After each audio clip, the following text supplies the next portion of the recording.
Hey guys, this is Pyro. Thanks for checking out my video.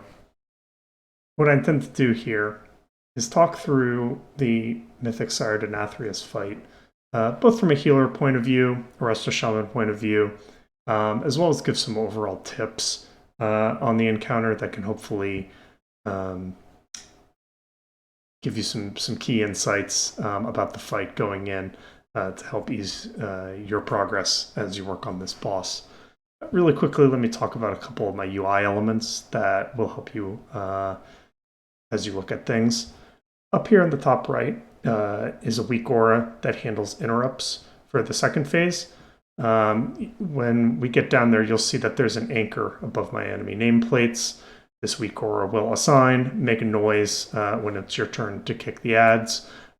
Failure to kick the ads downstairs basically leads to a wipe. So this weak aura really helps you solve that.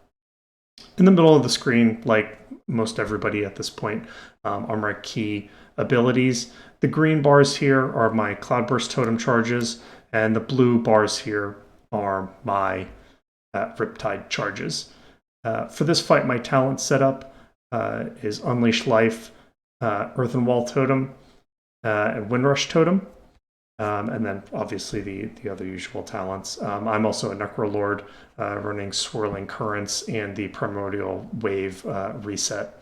I think you could also run the Heavy Rainfall Healing Tide, though I do think that the Primordial Wave reset can function a little bit better, especially in Phase 3, where there's a lot of movement, where you might not get great value out of Healing Rain. I think Unleash is way better than Torrent on this fight. As you'll see in Phase 2 and 3, the amount of movement really lends itself to the additional instant cast ability being very valuable. Beyond that, I think that you could also switch out the Windrush Totem for the shorter cooldown on Spirit Walker's Grace, which also comes in handy. I learned the fight without that and have my Spirit Walk pretty well pre-planned, and I'll note when I'm using that and why throughout the encounter, as well as maybe some additional chances to use that. So we're going to go here on the pull. I'm putting down the Earthen Wall Totem a little bit early here ahead of the pull, and I'm getting out a couple of Riptides. I'm getting down my Healing Rain because there's going to be a big burst of damage here when these initial ads spawn, as you can see, and so I'm going to set up a Primordial Wave cast. This amount of damage can be somewhat random that occurs. On this pull, we didn't get very much. That largely depends on how much AoE RNG your team gets on a pull-to-pull basis. We also have our Spirit our priest spirit shelling this part, so you can also get a little bit of RNG based on his setup in the beginning. One trick to note as a Resto Shaman is that when all of these ads spawn, I'll take you to the point where I would do it. Right after this bit of damage hits, you're going to see all these ads spawn. There's a bug with Earthen Wall Totem where these small ads will do rapid pulses of small amounts of AoE damage right as they spawn to a bunch of people. The way Earthen Wall Totem should work would be that it absorbs roughly your amount of health in terms of damage. However, the damage comes out so quickly with these small ads that the game basically doesn't know how to handle it. And you can get an Earthen Wall Totem that'll absorb. I've seen up to 400k for one Earthen Wall Totem cast. Now, the reason that I don't do it is that we found that it tends to lag out my raid quite badly. I would suggest trying it and seeing what happens for science with your raid, because you can prevent a huge amount of damage and potentially some deaths if you're able to get it to work for your raid without lagging out the whole team. So we're going to let this run here. Essentially, I'm just trying to get out as much healing, build a big cloud burst to hopefully top everybody up before this first blood price happens. The line soaks I'll talk about a little bit later, how we're handling this. Dropping my Healing Tide here. And this part is just essentially trying to put out as much healing as I can. You'll note that I'm not going to clear any of my dots throughout the fight. As you probably know at this point, Shaman don't need to clear. Reduces ad spawns, reduces overall damage taken. I believe Paladins and Death Knights also don't need to take any stacks off due to Death's Advance and Freedom. Aiding our ability to do this is this timer down here in the bottom left below my nameplate. This is essentially a timer that's trying to estimate how long it is before Sire transitions into the little march phase, so you can properly shift into Ghost Wolf, get your freedom off, press Death Advance, etc. So I'm going to let this run. Just quickly to talk about raid composition. You want to run a roughly even number of melee and ranged players. This has to do with Phase 3. I'm the odd man out. I'm the only ranged down in the melee phase. I'll talk a little bit when we get there how I play around that fact.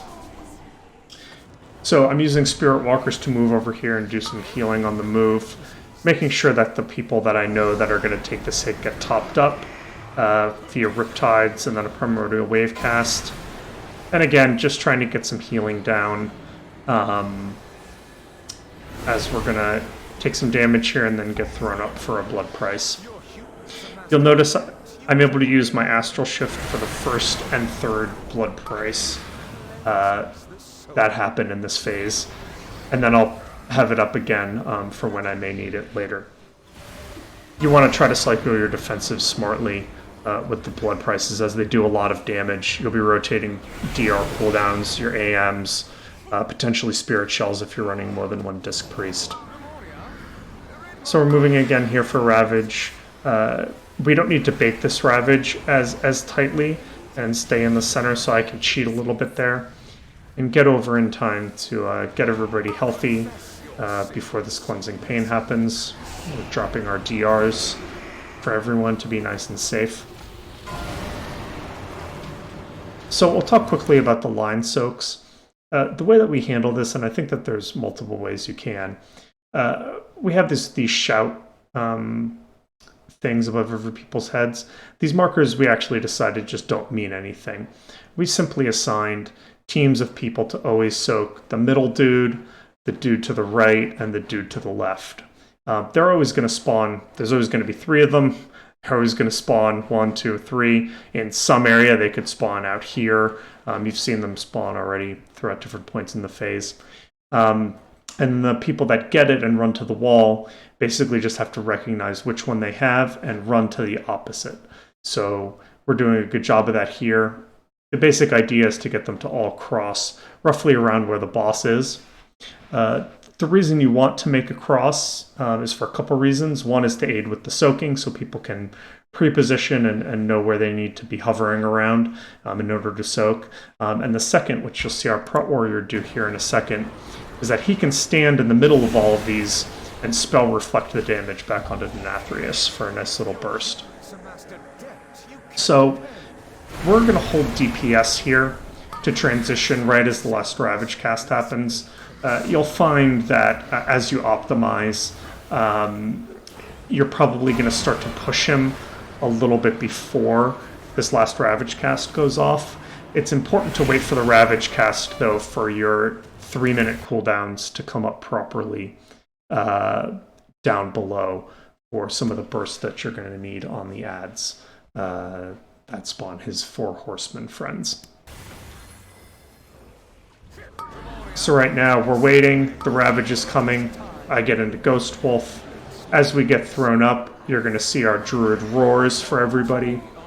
Unnecessary for me, but helpful for a number of people. I get off a couple healing casts here. I basically found I can get 2 Riptides, a Wellspring, and an Unleash Life to top people up. Usually it's myself, the Paladins, the Death Knights that are hurting here. We have the full stacks, which leads to a bigger dot, which ticks us down as we're doing our little march more than other members. So as we're dropping down here, I'm going to head over with the melee group, which is always going to be to the right of Sire, and to the left of Sire is where the ranged ad is going to be. So we're going to get a Warlock Gateway to help us out getting over there, which I'm going to wait for. Click, drop my Earthen Wall down, get a Healing Rain down, and then I'm just watching and trying to dodge these red ads. There's not a ton of healing that has to happen here. I'm basically just focused on dodging, and then you see I'm just staring right at this guy to make sure I get my interrupt off, because if I don't, it'll wipe the raid.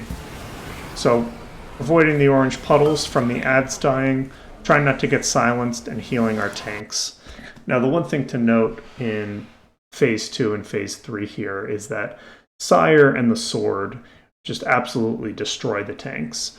I'm saving a Spirit Walker's Grace for here, so I can keep healing the tanks as we're moving, getting sucked, and then moving through the wall. This I found is one of the big danger points when all your healers are moving. Your tanks are at this point going to have bleed stacks and the debuff, and can be in some danger here. You can see Pedic here has shield wall falling here. So yeah, big scary point here. The one thing to note that can also happen, and you'll see it later in this pull, is that sometimes when you're getting dragged here, if the ads are dying, you may have to watch your feet to dodge a puddle as soon as you're getting sucked in. So I'm casting some healing surges, I'm spending some mana. I generally found that mana wasn't a huge issue on this fight. You have some natural downtime moving around with the drop and the march. You can be pretty efficient upstairs with mana. So I found that overall it wasn't too much of an issue, so I can afford to do some healing surges, cast the chain heals as I feel like I need. So right here, we're making a box near the mirror with the impales.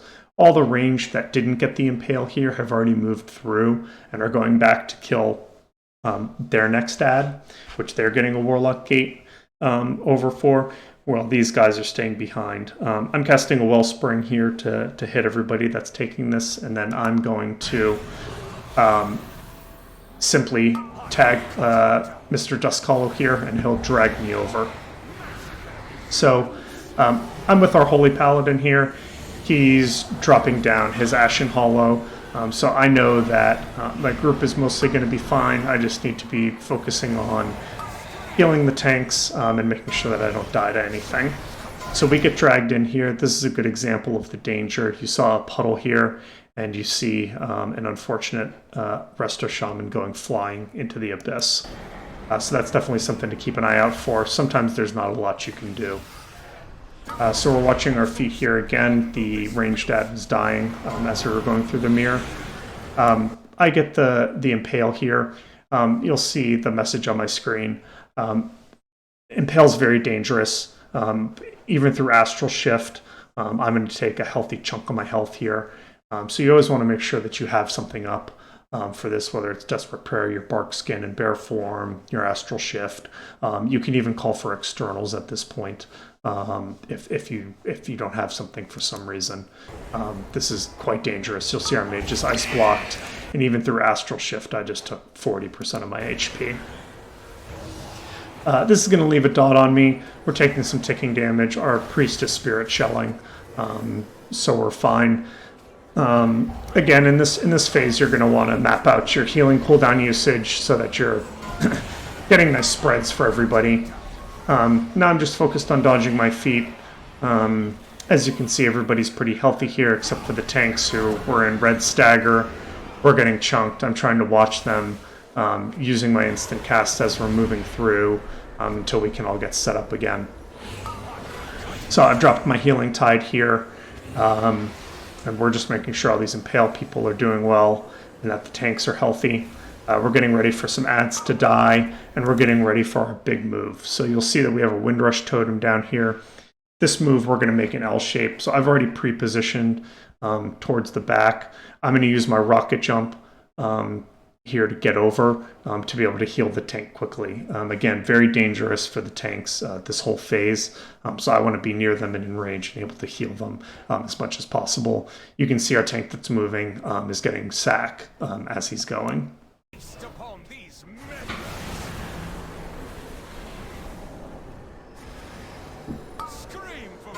So we're planted, we're dodging, making sure our tanks and our raid are healthy.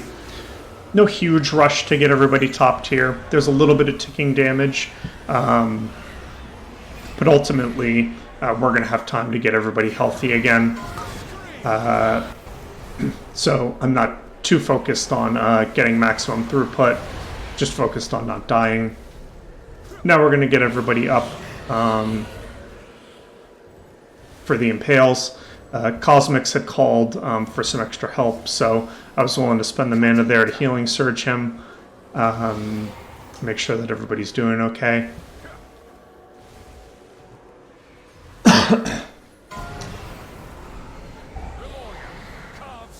We're watching our feet, trying to throw in the occasional heal here as we can, but it's not worth getting any heals off if it means that you're gonna take anything in this part of the fight.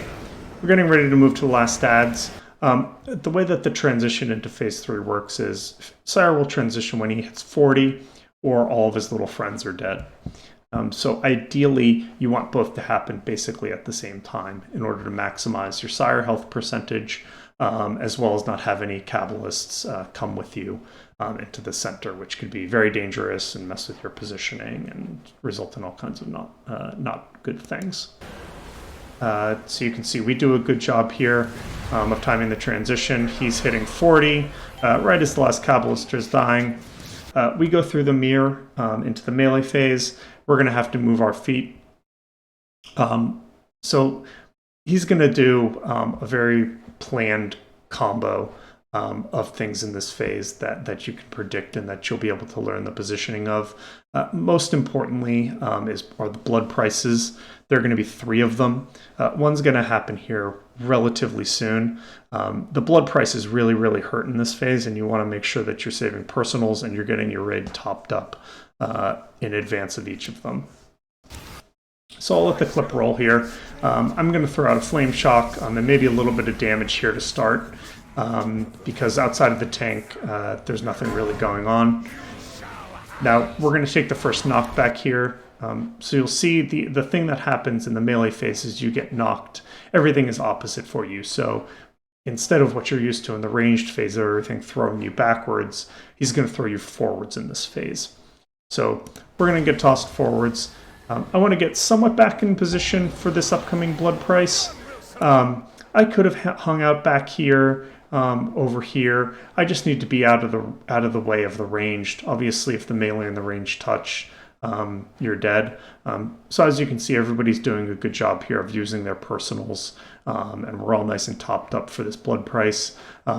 You'll see for some of the people that didn't have a personal up, that this is really going to chunk their health. So if we watch Hadda's health here, he may have had something proc or some other sort of shield, but this will drop you to 30% or so if you don't have anything up. We get dropped about 40%. And now there are going to be orb drops. The rule with orb drops is you always drop to your right, or if you think about things clockwise better, you'd want to go counterclockwise. And then after the orbs drops happen, everybody's going to move clockwise. So you'll see the ranged are going to drop their orbs over here, and then they're going to come and soak this one that the melee person drops over here. So trying to get everybody healthy here to deal with these orb soaks. I'm not as worried about these orb soaks as I am about this knockback that's just about to happen. So we get everybody topped, we get knocked, and now it's a matter of topping everybody off for the next knock that's going to happen and these seed drops. The other thing to note about the seed drops is this is going to chunk whoever gets it. So you want to make sure that they're topped, and it's going to leave a bit of a dot on them. It's a little rougher if you're getting double seeds in your phase in terms of healing to deal with the double dots. But so far we've just gotten 1 drop each time for melee. So you'll see Chris gets chunked for, call it 40% of his health with that orb drop. He was nice and healthy. Trying to top up here for this knock that's about to happen. And now we're going to go and bait the Ravage. As you can see, we have world markers here. We want the Ravages, you may know the pizza or whatever the red stuff is, to be very well positioned. As you can see, I have the luxury of being arranged in this phase. I know where the ranged group is going to be. So at times I'll hang back, get a couple spell casts off, but always make sure that I get into the position so I'm not in anybody's way. I'm not at risk of killing anybody. And I'm where I need to be to bait this Ravage. So I get my Wellspring off, I jump in, we bait the Ravage, and this is the first bad combo. So we're going to have the Ravage Pizza going off, we're going to have to drop orbs, and we have the Death Lines going off. So this is one of the first difficult drops. You'll see Filori here is going to try to drop his seed along the edge of the Ravage, whereas the ranged players here are going to be running this way, and they're going to try to drop their seeds along the edge for the melee to soak. So you can see the ranged moving, and you can see them trying to drop these. I dropped my Spirit Link here. I saw that we had a couple people pretty low. They may have gotten orb cleaved. We can go back and see exactly what happened. Yeah, it looks like we maybe got an orb drop cleave on some people who dropped low. So we have this blood price coming up in 12 seconds. I need to make sure that everybody's going to get topped up before this, because I know this blood price is going to hit for 70% of everybody's health. So I want to equalize everybody out. We drop the link. I'm a bit spooked by this knockback here, so I drop Healing Tide as well. We had Hollow down here. I don't know if it was totally necessary, and this could have caused problems later. I probably should have held this Healing Tide, but again, I was pretty spooked by people getting cleaved.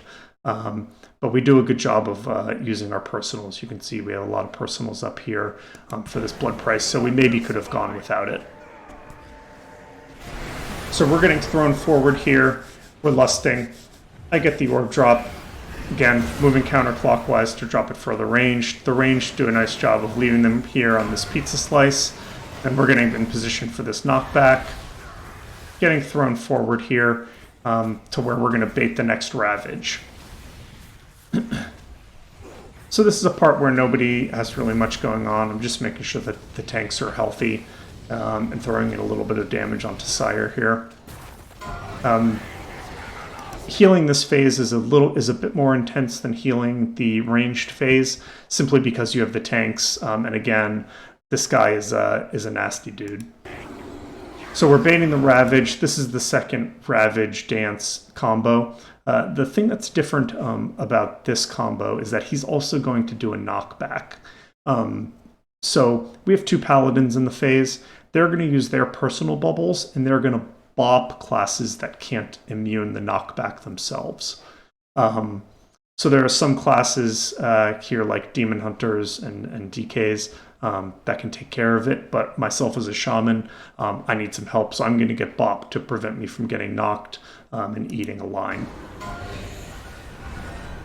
So unfortunately here, you're going to see we do have a couple of Ravage deaths. We've been clean up to this point. We have 3 battle reses. We're going to get everybody up. Unfortunately here, we cleave again with the orb drops, and we're in a lot of trouble. So I really wish I had Healing Tide around this point.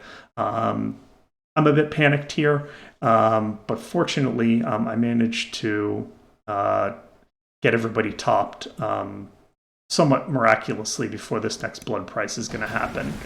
So we're soaking these orbs, we're taking a lot of damage, we are very unhealthy. So I'm trying to maximize. I'm getting a Primordial Wave out, I'm casting some Chain Heals ahead of this knockback. I'm healing Surging our tank and other people who are dipping low because I know this blood price is coming. We got a huge Cloudburst pop and we managed to be safe. I'm going to get tossed into this red here. Not the best, but not the hugest deal. And now the fight is simply about getting this last set of orb drops correct. So So the range they're going to drop them at here near this edge. We're going to drop by the pizza. We're going to move and soak, and then it's all about, do we have the DPS to beat the last Ravage and the Enrage timer.